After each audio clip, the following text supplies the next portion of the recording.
भारतीय मीडिया का पाकिस्तान मुखालिफ शैतानी प्रोपेगेंडे पर मबनी खेल एक बार फिर बेनकाब हो गया। हिंदुस्तान टाइम्स के मुताबिक पहलगाम हमला 3 बजे हुआ और रॉ के सोशल मीडिया अकाउंट ने 3:05 पर पाकिस्तान पर इल्जाम लगा दिया।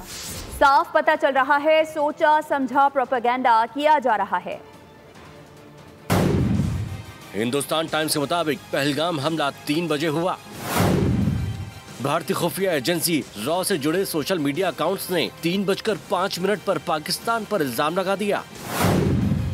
हमले के 30 मिनट बाद भारतीय सोशल मीडिया अकाउंट्स ने ट्वीट्स का आगाज कर दिया। सब कुछ मिनटों के फर्क से इस तरह हो रहा था जैसे सब तैयार बैठे थे कि किसने किस वक्त क्या करना है।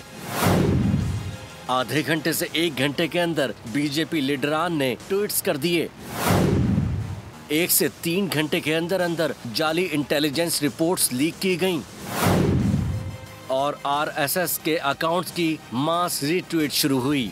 हैरानकुन तौर पर पहलगाम वाक़े के पहले 15 मिनट में बीजेपी सपोर्टर्स की जानिब से 500 भारतीय अकाउंट से एक जैसे ट्वीट किए जाते हैं। #Pakistan terror error top trend बन जाता है, जिसमें जाली कश्मीरी नामों से ट्वीट्स किए जाते हैं और उन्हें पाकिस्तान के खिलाफ जहर उगलने के लिए इस्तेमाल किया जाता है। सब्सक्राइब करें और बेल दबाएं ताकि कोई खबर रह न जाए।